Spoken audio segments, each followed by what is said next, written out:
Recording now. I call this meeting to order.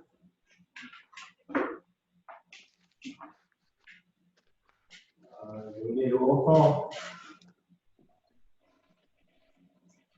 Just in time, right?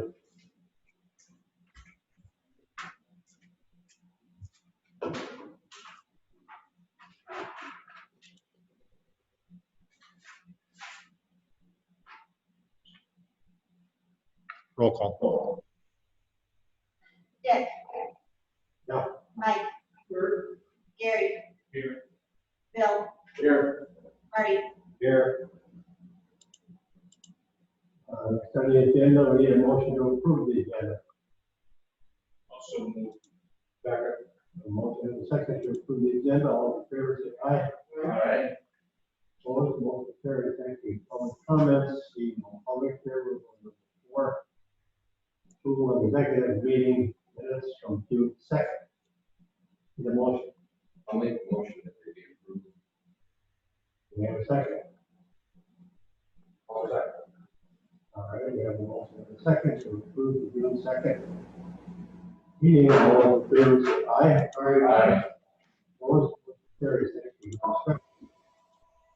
Discussion hosting county board meeting.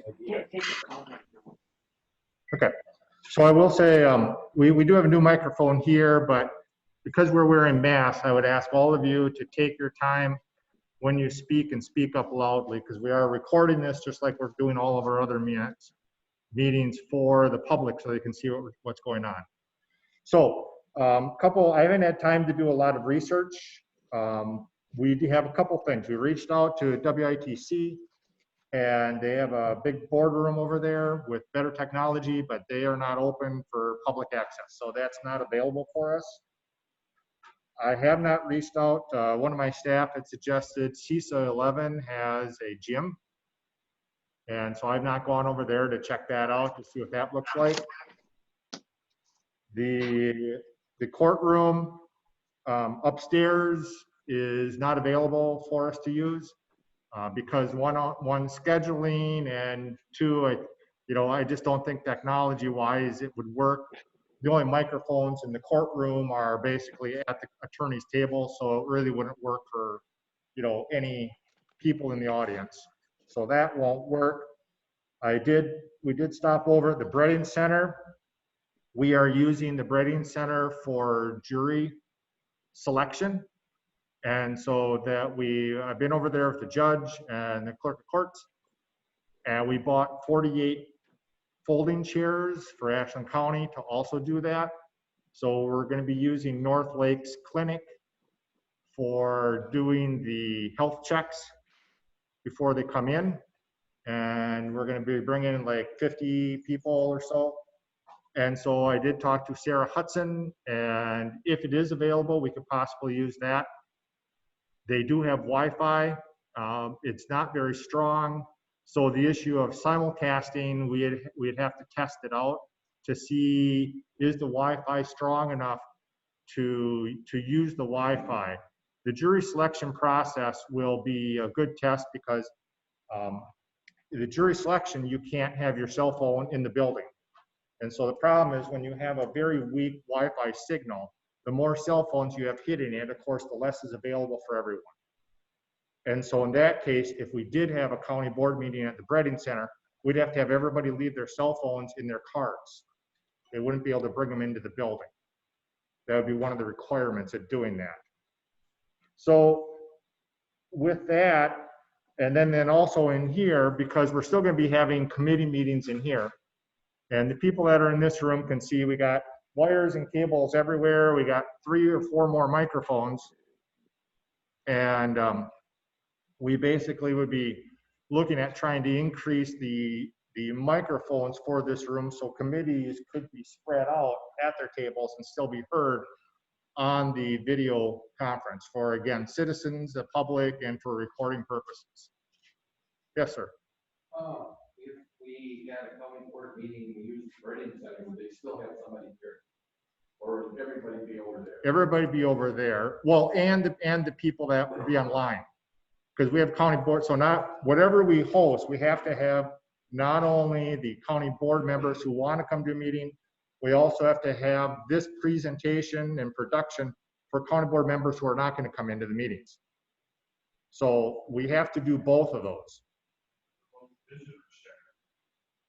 They're not open. So I haven't checked with the schools. Is Brennan Center charging us anything? I didn't get to that level of detail. Yeah, I'm still working on this, so we're just trying to figure out. I don't have a board meeting scheduled for August right now. So for sure we'll have one in September. So schools, I mean, and part of the schools issue would be our assumption is schools are going to come back into business. And by September, they're not, I could be wrong, but if they're in business, I kind of doubt they're going to want us traipsing through their building. Maybe they would, but again, we'd have to make sure we had, chairs and the technology, the simulcast and the microphones for remote and the public to view it. And that's another thing. So let's say we had a controversial issue, and all of a sudden you get 60 members of the public coming into your public school with your kids there. I don't know if they'd want that. Any other ideas for meeting spaces around town? Who's got a big room? What does City Hall look like then? The meeting room for City Hall. Is that big? That's big enough. It's a little bit bigger than this. Yeah, I don't think it's big enough. Okay. It has a city council event since this has been going on. They've met on Zoom. I could put you all outside, out by the band shell here. If it rains, we got a problem. Plus, when the trucks go by, might be a little loud.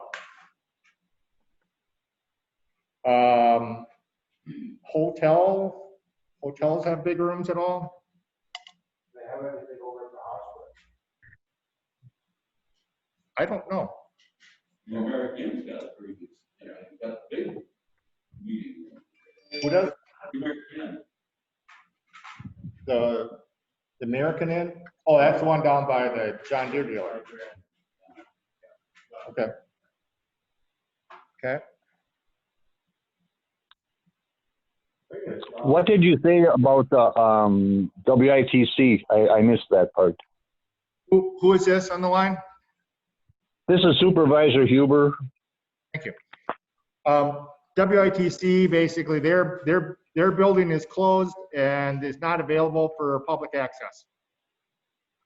Oh, okay, thanks. All right, so schools, America Inn.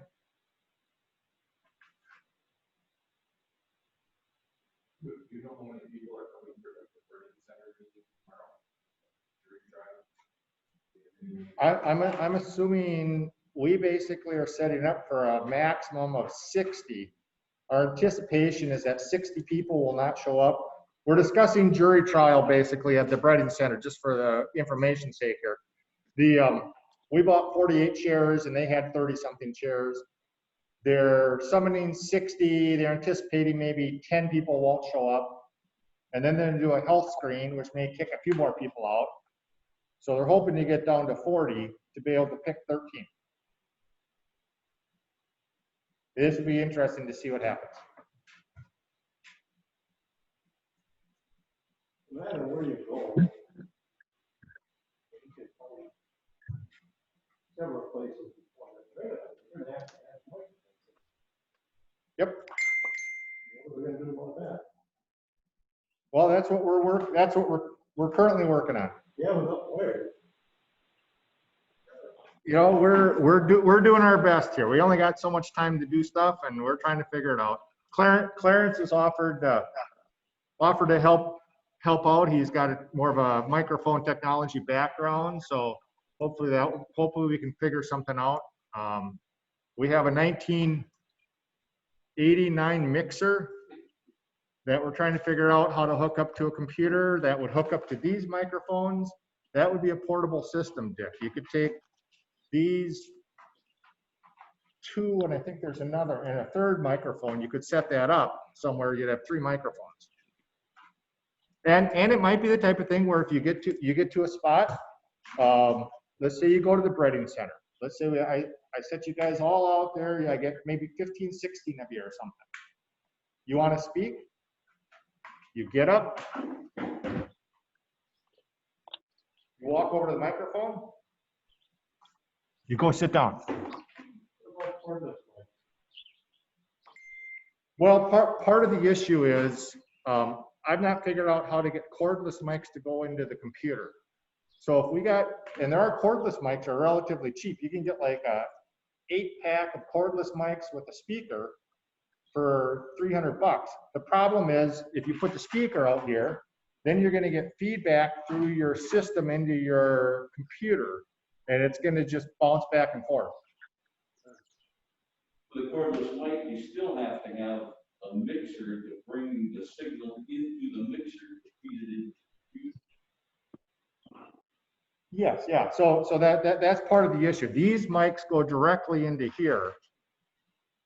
If we had a speaker, it wouldn't help. I mean, you know, let's, you know, I mean, I've noticed there are some county board members who don't have very good hearing. And, you know, I'm not going to point out names here. And the issue, the issue for that's a twofold issue, Dick. So one, how do you increase the hearing for the people in the meeting so they can partake of it? You know, we all remember Norm over here. You know, God bless his soul, but Norm couldn't hear what was going on. You know, if you had a microphone system where you basically took your turns and you basically had a microphone at your desk and you spoke into it, you can increase the participation amongst your county board members who don't wear hearing aids or have a hard time hearing. So I think the solutions we're looking for here, Dick, are, I think it's twofold. One, how do we get through what we're currently doing? And then two, what is the long-term solution? You know, I mean, the long-term solution would be to figure out how to get, kind of like Bayfield County, you end up with individual mics on individual stations that have a red light. I mean, that's a pretty slick system. You press the red light, the chairman calls on that person to speak. They let it up, they don't speak anymore. I mean, that's a really nice system, but you know, we're gonna have to build into the budget to do something like that. I have no idea what that costs. If we do need it, the breeding center, is mask going to be required? And somebody will be taking our temperature before we go. Mask will be required and you'll be having your temperature taken before you go in. So, and that's a breeding center requirement. So we would bring masks for county board members who don't have a mask, just disposable surgical masks. The county did buy a bunch of these to have on hand for both the court systems and for our jail and then HHS. Now we have the thermal temperature readers. So that we could do that.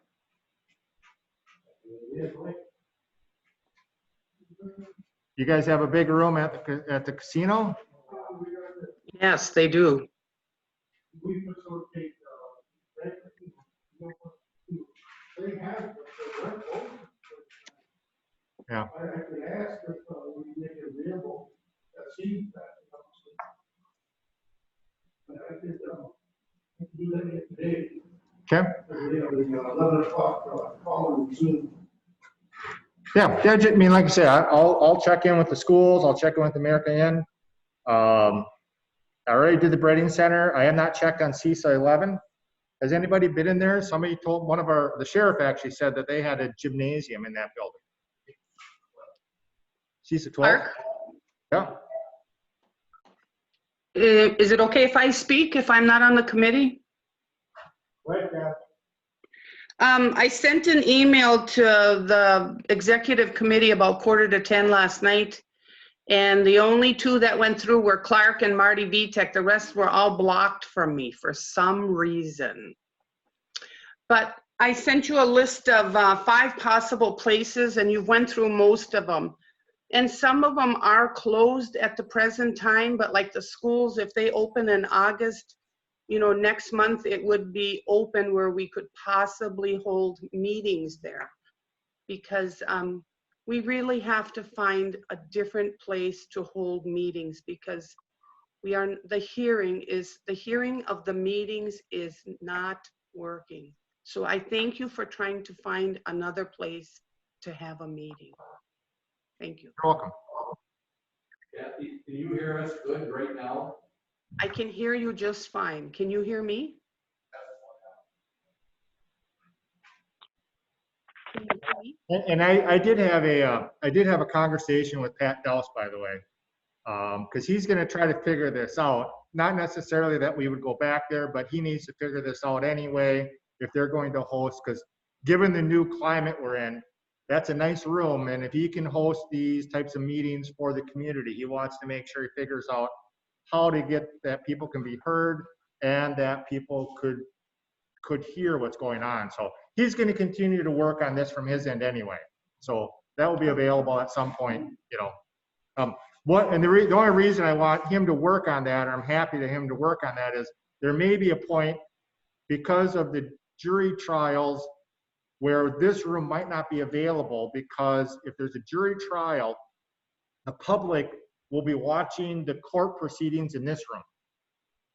Because they're not going to let the public inside the courtroom in a jury trial, because there's just not enough space, because the jury's going to sit where the audience sits.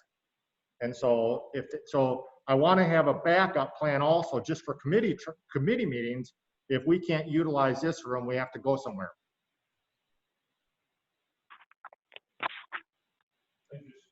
Clark, this is Huber again.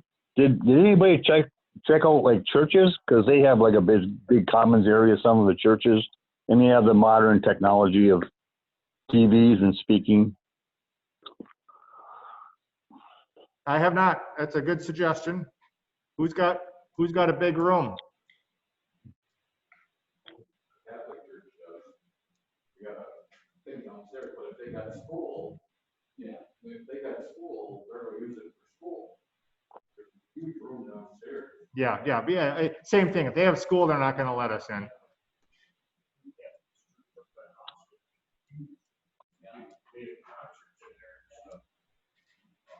It's just like our church, but we're still gonna have a sound problem. We don't solve the sound problem, this isn't gonna work. Well, I know, but a lot of churches, if they have concerts and stuff like that, this is not my father's church from the 60s. They probably have a microphone system already. And that means if we go to a church or something like that, you're not going to be able to speak from your seat. You're going to have to get up and walk over to the microphone, speak, and then come back down again. You know. So the Baptist church? I've been in here for concerts. Where? Churches up by Austin. Outside Beezer. On Beezer. Okay. No, Or, it's XL, right behind XL, or next to XL. that's right, sorry. Bill. Okay. Yes, they're right by it. Oh yeah. Okay. Yeah. They're just putting in the. They're just finishing up and putting the parking lot in there when I moved here in September. Are they going to have a problem with church and state? You know, saying that, you can't, people don't want you meeting at a church, they'd rather have you meet someplace else. You know how people are. There could be an issue.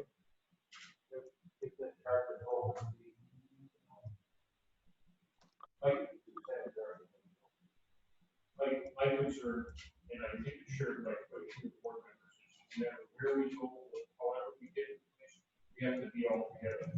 Because this last meeting was a disaster, and we need to be able to see each other when we're talking, whether we're across the room and at the radio to see some, because there's too many issues that are coming up at the March building that just aren't acceptable.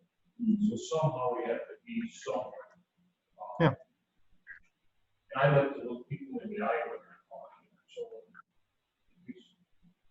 You could hear you could hear us. Matter of fact, after recess, I went out to the car and I called in on the phone. I didn't have a reception. I could hear it well, fine. But in that room, it was just, oh, Pat was standing over the corner and he was trying to adjust the volume. And just be able to next person was going to speak to try to squash down the echo and stuff like that. It's interference here. It's good that we have a one person. We're not meeting one. What Gary was saying about face-to-face, for me, you know, half of my comprehension is hearing and the other half is listening, you know? So that's pretty important. Any other suggestions for research? Why don't you think about reaching out to Homer and Elson and see if they can't come up with a solution for portable microphones? Okay, they could do how we would do that. They just might know how to do that.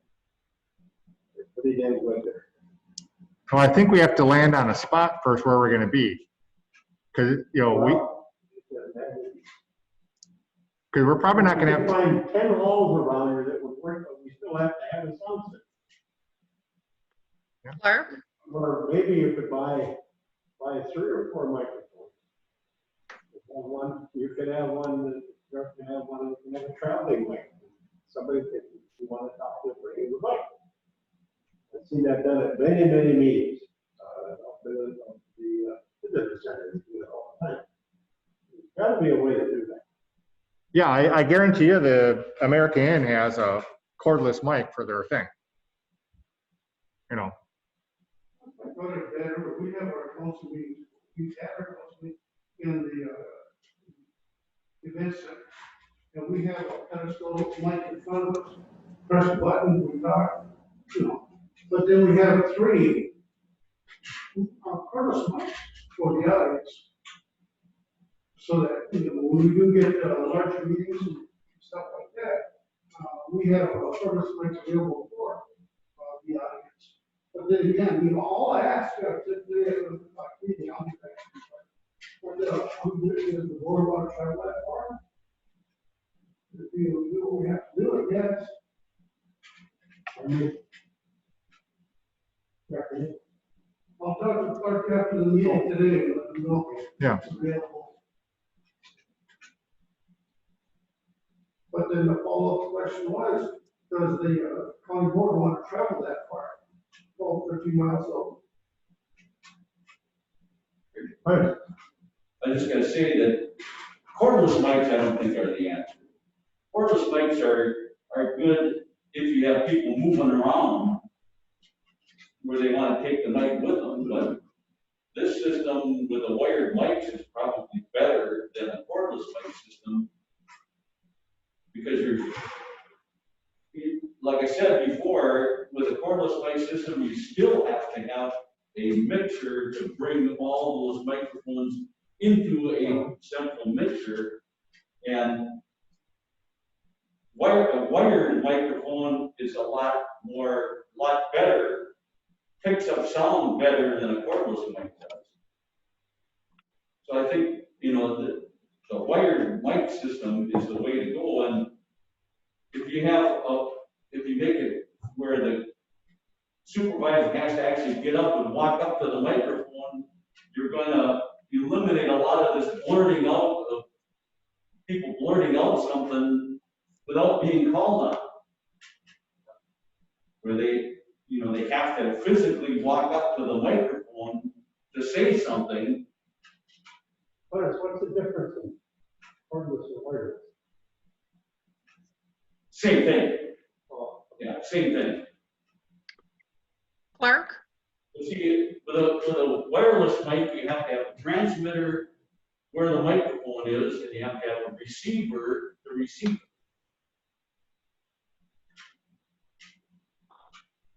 Kathy. Kathy, did you want to speak? Yeah. Clark, I think for the immediate meetings, for the future immediate meetings, we should look at the American. they would be set up and ready to go, and we wouldn't be bothering somebody that's closed. But I do believe that we should ask the school district of Ashland if we could use their gymnasium, their auditorium, or their commons area that would accommodate like 30, 40 people. But for the time being, I think we should look at the American and see if they would help us, because we need to act on this as soon as possible. I think just wait a few days, we'll see how the Reading Center goes with the jury. We'll see how smooth that runs. You know, and if that's halfway smooth, you know, that's right here. But That would, excuse me, that would, Reading Center would be perfect. Centrally located, big enough. Perfect.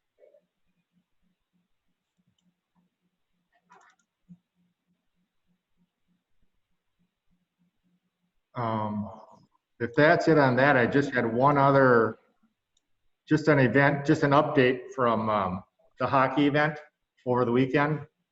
And I'll just read this here. As of Sunday evening, Ashland County had 8 confirmed COVID cases. 4 cases have been linked to the contact with the recent hockey event held in Ashland. There are currently 24 individuals who are being monitored as close contacts associated with these 4 positive cases. There are additional individuals who are becoming known to us as a follow-up with their physician or MMC for testing. As for individuals are becoming known, we continue to contact, trace, and provide education regarding self-isolation, quarantining, and symptom monitoring. Additionally, we are continuing to work closely with local businesses, providing education support to ensure interventions are in place to protect their staff and patrons alike. Below is an email, copy of email I received from the Ashland Chamber regarding this. The testing event on Friday closed early as testing capacity was reached. There was 400 tests completed. 96 of these individuals tested were from Ashland County. We anticipate test results to start coming in today or tomorrow.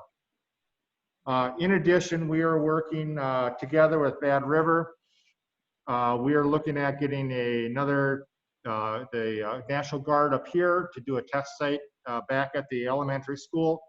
And we're going to do that obviously before school starts, because once that school starts, that site will not be available for us for testing.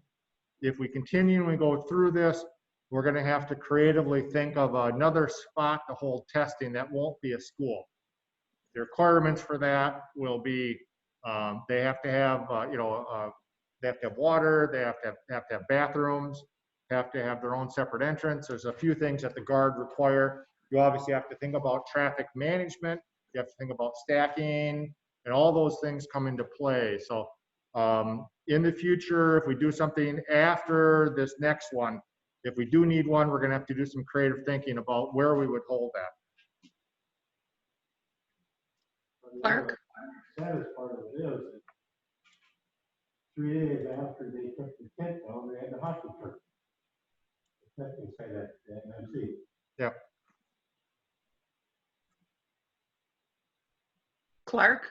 Yes. They had the testing Friday in Iron River, and my husband and I went there and got tested because 20% of the people don't even know they have the virus. So we went and got tested. It was very well organized. It took 2 to 3 seconds to do the test, physical test.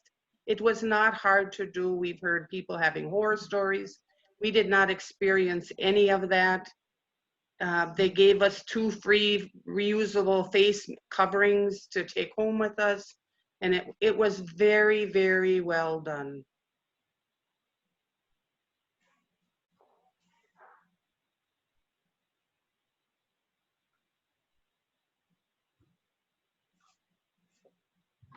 Anything else? I don't, Point of information for future executive meetings. We're gonna have to discuss 2 things. One is in the future meeting, we're gonna have to talk about consent agenda. And we're gonna have to talk about resolutions. Because if you wanna see problems, I can give you a dozen resolutions to every meeting. So we have to figure out what we're gonna do with resolutions. In all honesty, My opinion, resolutions are a waste of time in some cases, because where do they go? These resolutions you pass are for good things, where do they go? And who reads them? Nobody ever does anything with them. So we need to talk to the board as a whole and say, if you put in a resolution, and these are good, there's no outcome. There's no end. I mean, it's a feel-good thing. But I want to be able to talk about it in future meetings so we can kind of inform the board. Otherwise, I could give you a couple of resolutions. I want to make butternut capital of Wisconsin. I want to make butternut green. I mean, there's no sense of who's entering resolutions. I always thought resolutions should come from a committee. But that's my opinion. Someone goes to a committee and says, I'd like to have a resolution. Makes sense, committee forwards and maybe to the board. I'm not saying that's how we do it, but potentially, especially in the upcoming months, you can see dozens of resolutions come. I want people to know where they're going, because all these resolutions you pass, whatever happens to them. Right. The whole business of bringing up the whole business of bringing up resolutions is addressed in our board rule. It says about the chair and the administrator can put items on the agenda. And the 17th, one that I think says that all matters coming to the board have to be assigned to a committee by the chair. And the committee then reports back to the board. And if they didn't have a committee, would they go to the executive committee or would dealt with money to the finance? I think that's something we need to talk about. Yeah, so we're gonna put that on the agenda. And the other thing I think I'd like to put on the agenda also is my contract to work for you guys ends September 1st. So we want to look at my contract and also a review process. You know, everybody needs a boss, you know, and you need feedback from your boss if you're going to perform your duties. And I think the board, you know, I want to put that on the agenda for you guys. I have a couple ideas, but I want to put it on the agenda for you guys to make a recommendation to how to review and renew the contract for the administrator, if you're so, you know, if you so want to renew the contract for the administrator. In the finance or the executive? I would think the executive would make the recommendations. The executive committee acts as the personnel committee, meaning they set the HR rules. They basically deal with the handbook for the board. You know, so they act as a policy setting organization for the board. And this would be a recommendation to the board concerning the administrator and the review process. And that review process is an HR issue. I'd like to see that consensus thing. I wasn't too happy with that. I think there was some confusion as far as people didn't know what was happening, and it didn't help being over there not hearing us. But that this was the first time we had it. I don't know if that was ever as far as the passing like 5 or 6 month consensus. Did anybody ever have that before? I don't remember that. We can bring that back, yeah. The consent agenda, you have something on the consent agenda every meeting, by the way. Usually it's just one thing. It's the minutes. There might be 2, but due to the time constraints that we had with the Enbridge issue, we thought it'd be best just to pass these things on consent agendas. And they can be, each one of those things can remove separately, but we'll do a write-up for you. And I'll have Max do a write-up for you on that, but it's very standard for organization. Look at the Bayfield County one. They basically have, most of their agenda is consent agenda. They might have 10, 12 things on it. They're approved just with one vote, and then they spend their time talking about things that they need to discuss. The point of the consent agenda is not to spend time on things that you're not going to debate. Well, but here's the problem is, this consent agenda, we didn't have enough information going into it. And resolution on the Bad River and its tributaries had been nice, but for tribal members, as to why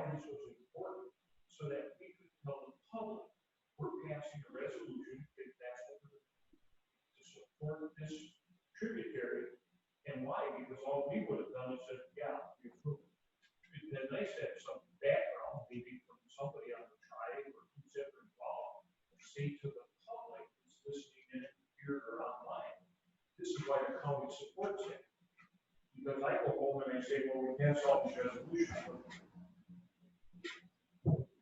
I did share that with the Chairman Lee's office the night before the meeting, so that would have been on the 6th, of course, on the 7th last week.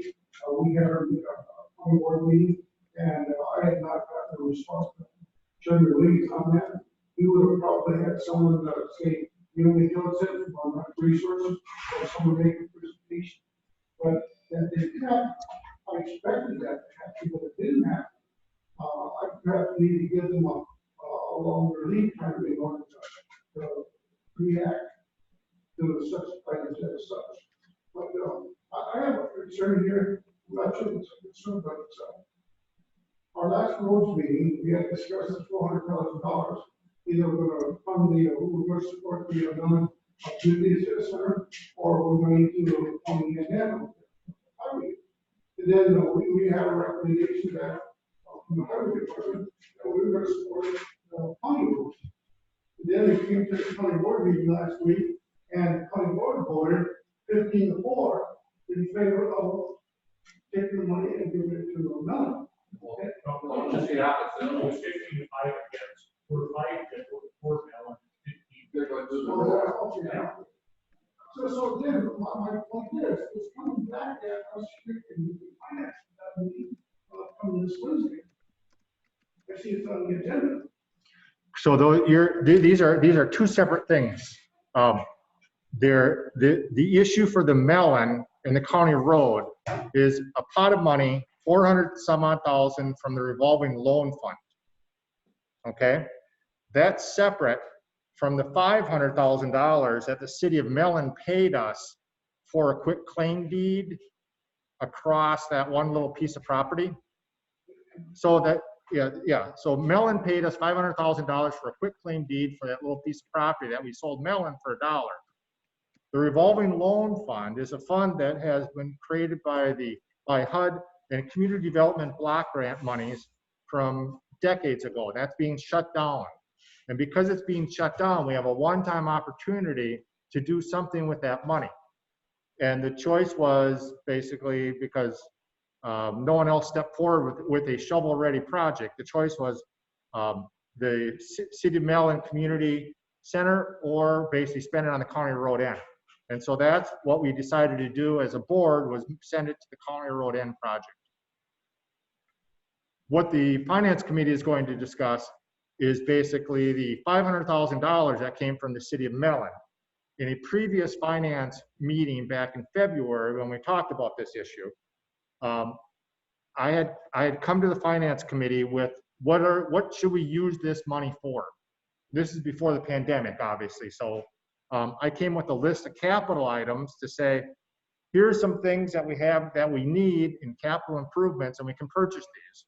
Or we can just leave it in the bank and do something with it. And so that finance committee said, let's leave it in the bank for up to 2 years, because there might be a possible, and this is in the minutes, you can read about it. The minutes said basically one of the possible uses could be that it could be used if we had a Standing Rock protest, because it's a ton of money to do that. And then the last finance meeting, it was brought up to say, we want to change that recommendation. And so that's why it's on the agenda for Wednesday, is for the finance committee to make the recommendation. If you read the packet, there's a recommendation from myself to state, you know, basically keep the money, leave it in the bank, and allocate it through the regular budgetary process as any other funds would be. And so that's what I'm hoping to get out of the meeting on Wednesday.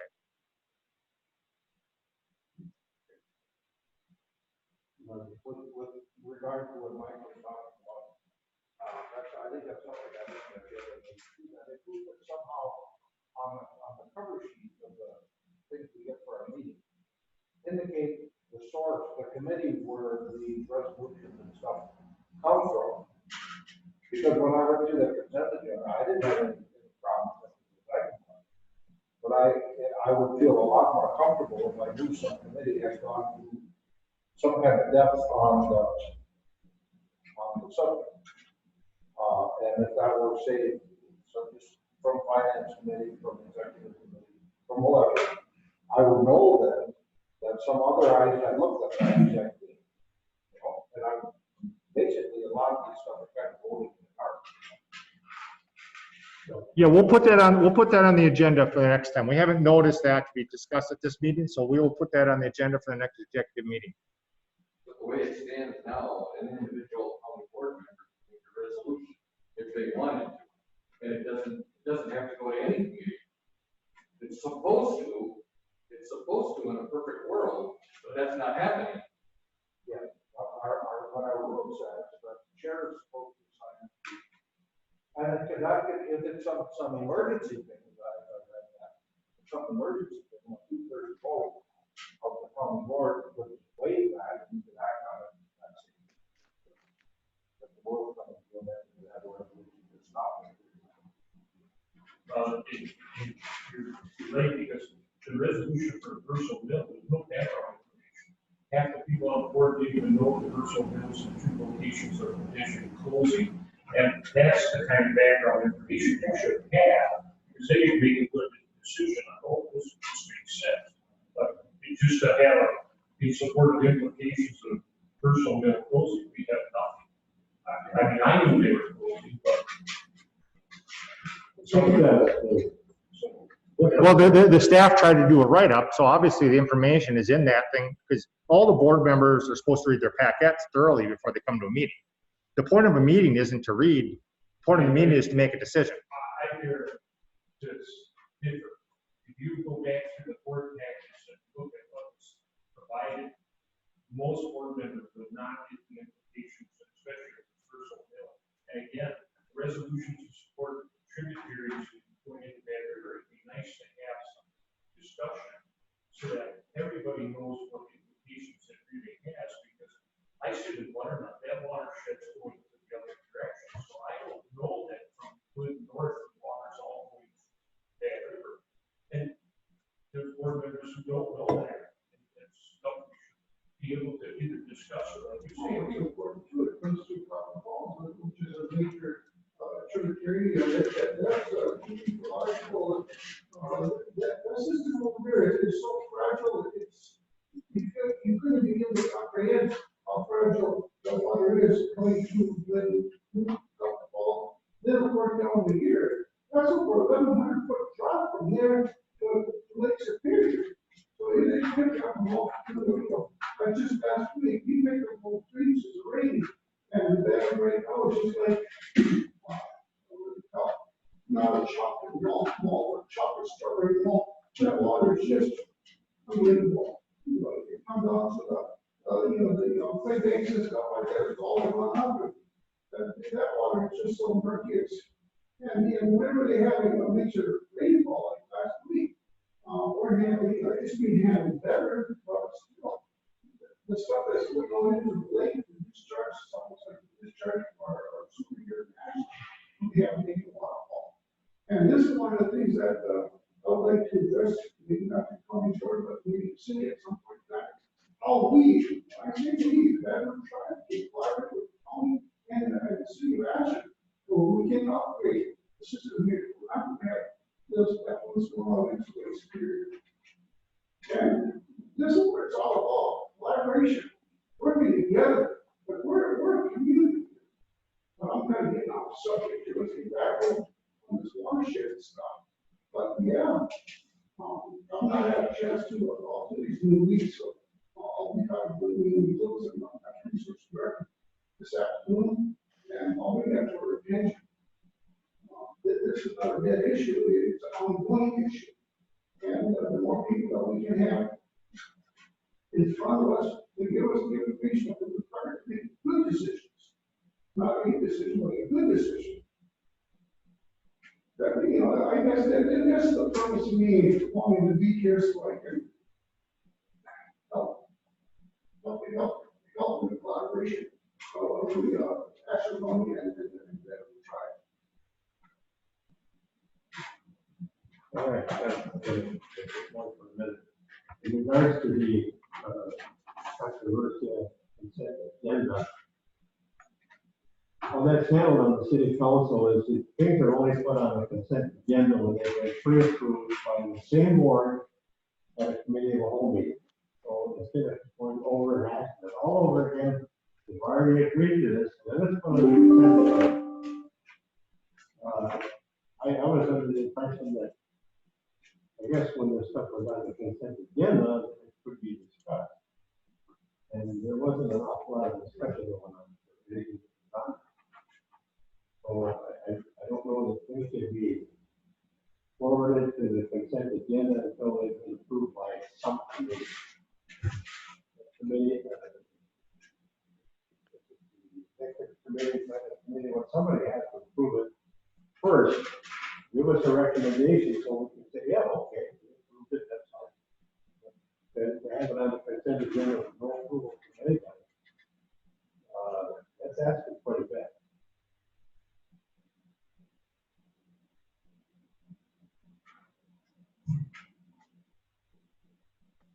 And I'm not blaming you, I looked at this. It's gonna be on the agenda for the next meeting. So, I mean, I don't wanna get into a long drawn out discussion for something we haven't publicly noticed. So we're gonna discuss it, then we're gonna put it on the agenda so we can discuss it. Shouldn't be discussing things that are not publicly noticed.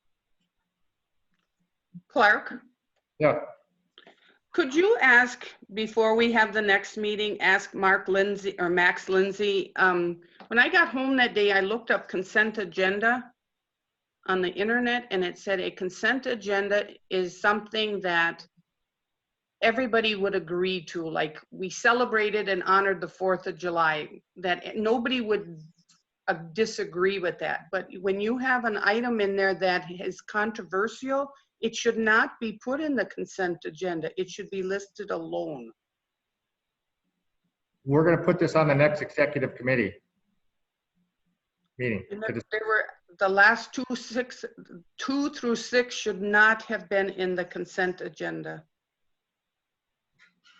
So maybe Max could clarify what's appropriate for the consent agenda.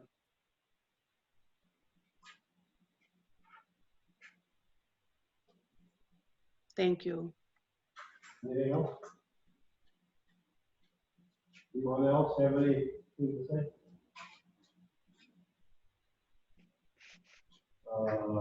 We have a next meeting date set up? I do not. Okay.